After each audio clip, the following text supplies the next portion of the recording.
ಪರ ಕುಂಡಲಿನಿ ಇದರ ಬಗ್ಗೆ ತಿಳಿಸಬಹುದೇ?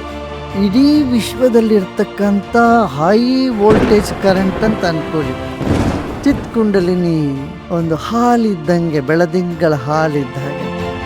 ಪ್ರಾಣ ಕುಂಡಲಿನಿ ಅಂದರೆ ನಿಮಗೆ ಜರ್ಕ್ ಬರೋ ಹಂಗಾಗೋದು.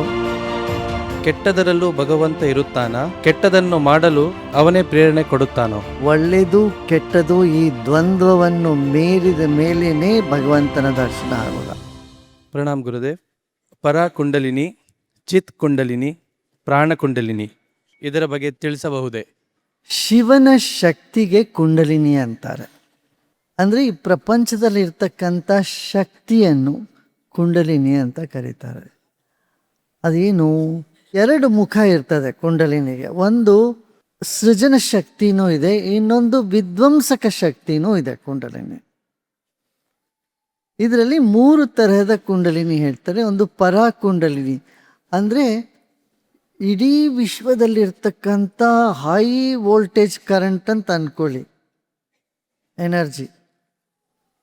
ಅದನ್ನು ಯಾರು ದೇಹಧಾರಿಯಾಗಿ ಮನುಷ್ಯರು ಯಾರು ಅದನ್ನು ಅನುಭವಿಸಕ್ಕೆ ಸಾಧ್ಯ ಆಗೋದಿಲ್ಲ. ಆದರೂ ಏನು ಕೆಲವು ಸೆಕೆಂಡು ಹಾಗೆ ಒಂದು ವಿದ್ಯುತ್ ಬಂದ ಹಾಗೆ ಒಂದು ಸಲ ಯಾವಾಗಲಾದರೂ ಕಂಡ್ವು. ಆದರೆ ಶರೀರ ಬಿಟ್ಟ ಮೇಲೆ ಮಾತ್ರ ಪರಾಕುಂಡಲಿನಿಯಲ್ಲಿ ಒಂದಾಗ್ತದೆ. ಅಂದರೆ ಅನಂತವಾಗಿರ್ತಕ್ಕಂಥ ಶಕ್ತಿ ಅದು ಪರಾಕುಂಡಲಿನಿ. ಅದನ್ನು ಆ ಪರಾಶಕ್ತಿ ಇದೆ ಅಂತ ಅಂದ್ಕೋ. ಅಂದರೆ 1000 ವಾಟ್ ಎಲೆಕ್ಟ್ರಿಸಿಟಿನ ಹೆಂಗೆ ನೀವು ತಗೊಳಕ್ಕಾಗತ್ತೆ? ಒಂದು ಬಲ್ಬ್ ಹಿಡಿಯೋಕ್ಕಾಗತ್ತಾ? ಆಗೋದಿಲ್ಲ. ಹಾಗೆ ಅದು ಅತ್ಯಂತ ಬಲಶಾಲಿಯಾಗಿರ್ತಕ್ಕಂಥ ಶಕ್ತಿ. ಯಾವುದರಿಂದ ಸೂರ್ಯ ಬೆಳಗುತ್ತಾನೋ, ಯಾವುದರಿಂದ ಗ್ರಹಗಳು ತಿರುಗುತ್ತದೋ, ಯಾವುದರಿಂದ ಇಡೀ ವಿಶ್ವವು ನಡೀತದೋ ಆ ಶಕ್ತಿ ಪರಾಕುಂಡಲಿನಿ ಅಂತಾರೆ. ಅದನ್ನು ಬಿಟ್ಟು ಎರಡನೆಯದು ಚಿತ್ ಕುಂಡಲಿನಿ. ಚಿತ್ ಕುಂಡಲಿನಿ ಅನ್ನೋದು ನಮ್ಮಲ್ಲಿ ಕೆಲವು ಕ್ಷಣಗಳು ಧ್ಯಾನ ಮಾಡಿದಾಗ ಆ ಚಿತ್ ಕುಂಡಲಿನಿ ಸುದರ್ಶನ ಕ್ರಿಯೆ ಮಾಡಿದಾಗ ಅದು ಜಾಗೃತವಾಗ್ತದೆ. ಜಾಗೃತವಾದಾಗ ಏನು ಅನ್ನಿಸುತ್ತೆ, ನಾನು ಚೈತನ್ಯ ಶಕ್ತಿ ಅಂತಕ್ಕಂಥ ಅರಿವು ಮೂಡ್ತದೆ. ಚಿತ್ ಕುಂಡಲಿನಿ ಹೇಗೆ ಅಂತಂದರೆ ಒಂದು ಹಾಲಿದ್ದಂಗೆ, ಬೆಳದಿಂಗಳ ಹಾಲಿದ್ದ ಹಾಗೆ. ಅದರಲ್ಲೇನು ಡ್ರಮ್ಯಾಟಿಕ್ಕಾಗಿ ನಿಮಗೇನು ಗೊತ್ತಾಗೋದಿಲ್ಲ. ಆದರೆ ಮೂರನೆಯದು ಪ್ರಾಣಕುಂಡಲಿನಿ. ಪ್ರಾಣಕುಂಡಲಿನಿ ಅಂದರೆ ನಿಮಗೆ ಜರ್ಕ್ ಬರೋ ಹಂಗಾಗೋದು, ಅದರಲ್ಲಿ ಕಂಪನಗಳು ಉಂಟಾಗೋದು, ಇಂಥದ್ದೆಲ್ಲ ಉಂಟಾಗತ್ತೆ. ಇದು 3ನೇ ದರ್ಜೆಯ ಕುಂಡಲಿನಿ.